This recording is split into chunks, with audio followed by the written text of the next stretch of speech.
नमस्कार, गोरखपुर न्यूज में आप सभी का स्वागत है। मैं हूं मोहम्मद तबरेज सिद्दीकी।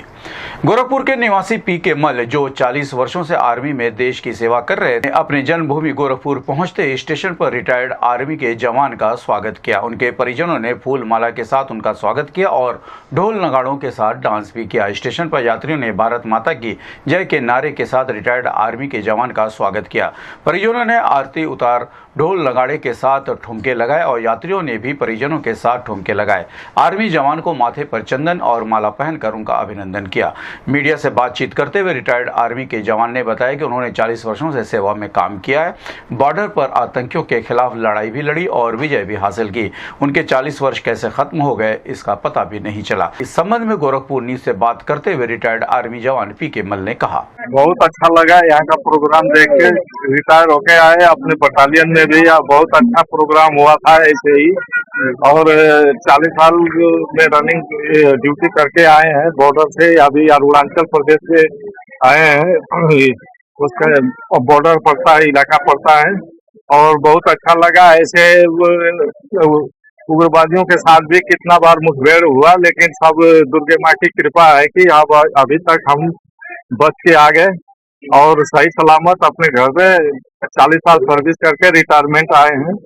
और यही सबसे आशा करते हैं कि आप लोग के भी जो बाल बच्चे और भर्ती होके जाते हैं तो उनसे भी आगे कि अपना सेफ्टी से हर काम करें और अपने से सीनियर का ऑर्डर माने। देश की सेवा, परिवार की सेवा किस तरीके से देखते हैं? दोनों में अंतर क्या दिखता है? सेम दिखता है या अंतर? देश की सेवा हम 10 महीना करते हैं, परिवार की सेवा सिर्फ 2 महीना ही कर पाते हैं। इसलिए अभी सरकार की सेवा, जो देश की सेवा करने के बाद अब मौका मिला है परिवार की सेवा करने के लिए। बड़ा गर्व होता है जब अपने वतन की वापसी करते हैं। गोरखपुर स्टेशन से आगमन हुआ, भव्य तरीके से स्वागत का ढोल नगाड़ों के साथ। क्या अनुभव रहा, किस तरीके से, क्या कुछ कहना चाहिए? बहुत अच्छा लगा। गोरखपुर शहर ये सर्वश्रेष्ठ शहरों में आता है और महानगर के उसमें आता है। और अब सबसे अच्छा लगा यहाँ का जो कि हमारे सरकार की है। हमारे लड़के जो आए बेंगलोर से, मैं हैदराबाद से और दिल्ली से आकर के हम लोग सरप्राइज दिए हैं और ये बहुत अच्छा लगा। इतनी जनता जुटी है सबको। आखिरी सवाल है, क्या संदेश देना चाहिएगा बाकी लोगों को? संदेश ये है कि जो भी जिसके भी भाई भतीजे या लड़के फौज में है वो सबको उनको थोड़ा ये अपने परिवार से कम मिलने का मौका मिलता है, 2 महीने का मिलता है। इसलिए उनको हमेशा जो है सद्भावना से देखना चाहिए, उसको हमेशा सत्कार करना चाहिए। मुख्यमंत्री योगी आदित्यनाथ के राप्ती कॉम्प्लेक्स व्यापार मंडल के पदाधिकारियों ने पुष्प वर्षा करके भव्य स्वागत किया। आपको बता दें कि असुरन से पिपराइच तक सड़कों का चौड़ीकरण होना था, जिससे असुरन और पिपराइच की हजारों दुकानें टूटने जा रही थी। लेकिन राप्ती कॉम्प्लेक्स व्यापार मंडल के पदाधिकारी ने मुख्यमंत्री योगी आदित्यनाथ से मिलकर 4 लेन की जगह 2 लेन सड़क बनाने की मांग की थी, जिससे दुकानें टूटने से बच सके। मुख्यमंत्री ने इस पर आश्वासन दिया था। मुख्यमंत्री के गोरखपुर आगमन पर राप्ती कॉम्प्लेक्स व्यापार मंडल के पदाधिकारियों और दुकानदारों ने राप्ती कॉम्प्लेक्स के बाहर मुख्यमंत्री का पुष्प वर्षा करके भव्य स्वागत किया। मुख्यमंत्री ने हाथ हिलाकर सभी का अभिवादन स्वीकार किया। इस संबंध में राप्ती कॉम्प्लेक्स व्यापार मंडल के अध्यक्ष विनोद प्रताप गोविंद राव ने बताया कि मुख्यमंत्री ने असुरन से लेकर पिपराइच तक बनने वाली 4 लेन सड़क की चौड़ाई को कम करके व्यापारियों के ऊपर उपकार किया है, जिससे हमारी दुकानें टूटने से बच गईं। मुख्यमंत्री का हमेशा हम व्यापारियों के ऊपर आशीर्वाद रहा है। इस संबंध में गोरखपुर न्यूज से बात करते हुए राप्ती कॉम्प्लेक्स व्यापार मंडल के अध्यक्ष विनोद प्रताप गोविंद राव ने कहा, आज हम लोगों ने मुख्यमंत्री, आदरणीय मुख्यमंत्री का स्वागत किया है। हम लोग राप्ती कॉम्प्लेक्स व्यापार समिति की तरफ से उनका हार्दिक अभिनंदन और स्वागत कर रहे हैं। महाराज जी ने जो असुरन से लेकर पिपराइच तक की जो 4 लेन सड़क थी, उसकी चौड़ाई जो कम करके हम व्यापारियों के ऊपर बहुत बड़ा उपकार किया है इन्होंने, जिससे हमारी दुकान जाने से बच गई। और इसके लिए हम बहुत बहुत आभारी हैं आदरणीय मुख्यमंत्री जी के।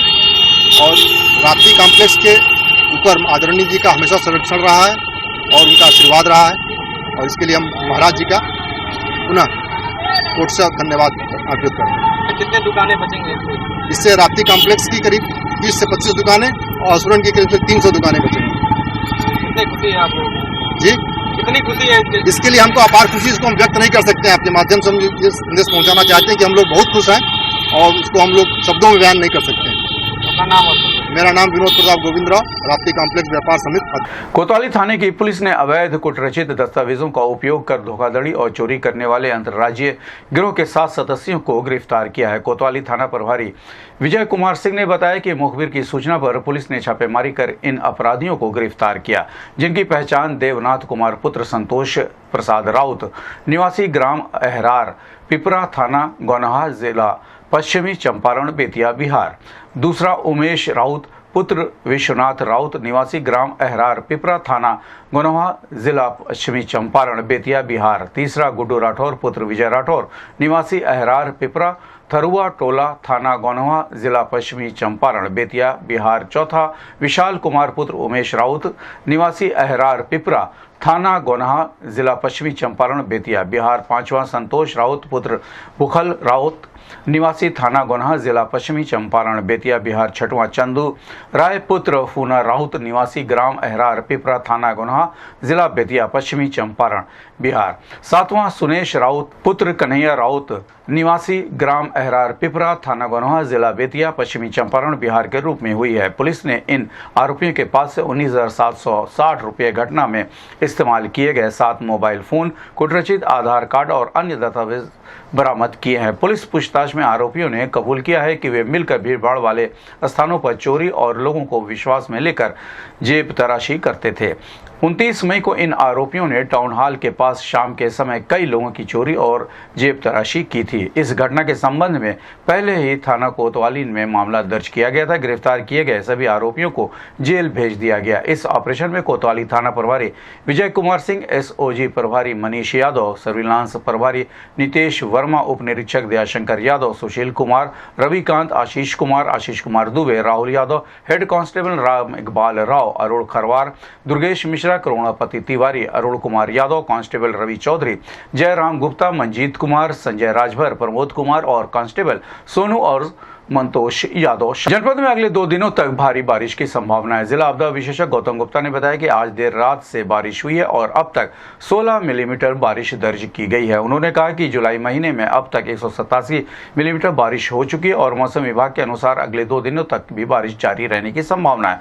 हम सभी नागरिकों से अपील करते हैं कि वे बारिश के दौरान सुरक्षित रहें और किसी भी खतरे वाले क्षेत्र में ना जाएं। देखिए, अभी मौसम थोड़ा सा परिवर्तन हुआ था। कल दिन में थोड़ी धूप थी क्षेत्र में, लेकिन आज जो मौसम है वो मतलब देर रात से ही बारिश हो रही है। तो सुबह 8 बजे तक 16 मिलीमीटर पानी बरसा है। अगर इस हिसाब से देखा जाए तो अब तक इस जुलाई माह में 187 मिलीमीटर पानी गोरखपुर में बरस चुका है। और अभी भी जो आज का मतलब IMD द्वारा जो पूर्वानुमान दिया गया है वो आज के लिए और कल के लिए 2 दिन के लिए है कि वर्षा होगी और ठीक ठाक वर्षा का अनुमान दिया गया। और अभी भी मौसम जो है पूरा बादल छाए हुए हैं और रह करके बारिश हो भी रही। मुख्यमंत्री योगी आदित्यनाथ ने शुक्रवार शाम को गीता वाटिका स्थित हनुमान प्रसाद पोद्दार कैंसर अस्पताल एवं शोध संस्थान में कैंसर इकाई की 4थी अत्याधुनिक रेडियोथेरेपी मशीन का लोकार्पण किया। मुख्यमंत्री योगी आदित्यनाथ ने कहा कि किसी भी चिकित्सा संस्थान की सफलता के लिए प्रौद्योगिकी और मानवीय व्यवहार दोनों का उत्कृष्ट होना आवश्यक है। उन्होंने कहा कि प्रौद्योगिकी समय के अनुरूप होनी चाहिए और समय से आगे चलने में सक्षम होनी चाहिए। साथ ही चिकित्सा व्यवस्था से जुड़ी पूरी टीम को संवेदनशील और सहानुभूतिपूर्ण होना चाहिए। मुख्यमंत्री ने कहा कि समय के साथ तालमेल न रख पाने वाले व्यक्ति या संस्थान पीछे छूट जाते हैं, इसलिए यह आवश्यक है कि हम समय से आगे चलने की क्षमता विकसित करें ताकि हम अपने क्षेत्र में स्वस्थ प्रतिस्पर्धा कर सकें। यदि चिकित्सा संस्थान चिकित्सा और स्वास्थ्य के क्षेत्र में हो रहे नवीनतम अनुसंधान से जुड़ने में विफल रहते हैं तो वे पिछड़ जाएंगे। मुख्यमंत्री ने कहा कि आज के समय में लोगों को भुगतान क्षमता में वृद्धि हुई है और सरकार द्वारा भी विभिन्न योजनाओं के माध्यम से चिकित्सा सुविधाएं प्रदान की जा रही है। प्रदेश में प्रधानमंत्री जन आरोग्य योजना, मुख्यमंत्री जन आरोग्य योजना और मुख्यमंत्री राहत कोष जैसी योजनाओं से लाखों लोगों को लाभ हुआ है। चिकित्सा संस्थानों के लिए 2 बातें महत्वपूर्ण हैं, अत्याधुनिक तकनीक और मानवीय व्यवहार। उन्होंने कहा कि संस्थान में चिकित्सकों, पैरामेडिक्स, नर्सिंग और अन्य कर्मचारियों में रोगियों के प्रति सहानुभूति और करुणा होनी चाहिए। मरीजों के दुख को अपना दुख मानकर उनकी सेवा करने का जुनून होना चाहिए। कैंसर जैसी बीमारी के इलाज के लिए समय के साथ तालमेल बनाना, रखना और नवीनतम तकनीकों को अपनाना चिकित्सा संस्थानों के लिए और भी महत्वपूर्ण है। नए अनुसंधानों का लाभ नागरिकों तक पहुंचे, इसके लिए निरंतर प्रयास किए जाने चाहिए। मुख्यमंत्री ने हनुमान प्रसाद पोद्दार कैंसर अस्पताल की सराहना करते हुए कहा कि इस अस्पताल ने समय के साथ तालमेल बनाए रखा है और नवीनतम तकनीकों को अपनाया। ये कैंसर अस्पताल 2013 से लगातार नई तकनीकों को अपनाते हुए 4 अत्याधुनिक मशीनें स्थापित कर रहा है, जिससे मरीजों को बेहतर उपचार सुविधाएं मिल रही हैं। जैसे कि कोई तकनीकी पुरानी हो जाती है तो उसकी जगह नई तकनीक को अपनाया जाता है। मुख्यमंत्री ने कहा कि स्वास्थ्य और चिकित्सा के क्षेत्र में नई पहचान बनाने वाला हनुमान प्रसाद पोद्दार कैंसर अस्पताल अगले वर्ष अपना 50वां वर्ष मनाएगा। ये उपलब्धियों का जश्न मनाने और भविष्य में और भी बेहतर करने की योजना बनाने का अवसर होगा। मुख्यमंत्री ने कहा कि सरकार अस्पताल के किसी भी महत्वपूर्ण अभियान में पूरी मदद करने के लिए तैयार है। इस अवसर पर महापौर डॉक्टर मंगलेश श्रीवास्तव, हनुमान प्रसाद पोद्दार स्मारक समिति के ट्रस्टी अतुल सराफ, प्रमोद मातनहिलिया, कालीबाड़ी के महंत रविंद्र दास आदि उपस्थित रहे। हनुमान प्रसाद पोद्दार कैंसर हॉस्पिटल की ओर से कैंसर के उपचार और सिकाई में अत्यंत महत्वपूर्ण वेरियन हेल्सियान जो अत्याधुनिक रेडियोथेरेपी की मशीन है, यह उपलब्ध हुई है। राज्य से यह अपना कार्य प्रारंभ करते हुए प्रतिदिन 150 कैंसर के जरूरतमंद मरीजों को रेडियोथेरेपी की उत्तम सुविधा उपलब्ध करवाने में सहायक होगी। मैं इसके लिए हनुमान प्रसाद कैंसर हॉस्पिटल और शोध संस्थान के सभी ट्रस्टी और पदाधिकारियों को हृदय से बधाई देते हुए जो भी रोगी इसका लाभ लेगा उन सबके उत्तम स्वास्थ्य की कामना करते हुए अपनी शुभकामनाएं देता हूं। हम सब जानते हैं कि व्यक्ति हो या संस्थान, अगर हम समय के अनुरूप नहीं चलते हैं तो समय हमें पीछे धकेल देता है और फिर हम काल के गाल में समा जाते हैं, हमारी पहचान समाप्त हो जाती है। हमें समय से 10 कदम आगे चल करके चलने की सामर्थ्य होगी तो हम समाज की एक स्वस्थ प्रतिस्पर्धा का हिस्सा बन पाएंगे। यह व्यक्ति के जीवन में भी, समाज के जीवन में भी और संस्थाओं के जीवन में भी अक्सर सही उतरता है। आज के समय में मेडिकल हेल्थ के क्षेत्र में नित नए अनुसंधान हो रहे हैं। अगर हम उस नए अनुसंधान के साथ नहीं जुड़ेंगे, उस नई टेक्नोलॉजी के साथ नहीं जुड़ेंगे, हम पिछड़ जाएंगे। लोग हमारे पास नहीं आएंगे। जहां लोगों को अच्छी सुविधा प्राप्त होगी, लोग वहां पर जाकर के अपना उपचार करेंगे, क्योंकि आज का समय लोगों की पेइंग कैपेसिटी को काफी बढ़ा चुका है। सरकार की इतनी सुविधाएं वर्तमान में मिल रही हैं, चाहे वह प्रधानमंत्री मोदी जी की स्वास्थ्य सुविधा के लिए प्रारंभ की गई प्रधानमंत्री जन आरोग्य योजना, आयुष्मान भारत की योजना हो, या उत्तर प्रदेश के अंदर वर्तमान सरकार के द्वारा संचालित मुख्यमंत्री जन आरोग्य योजना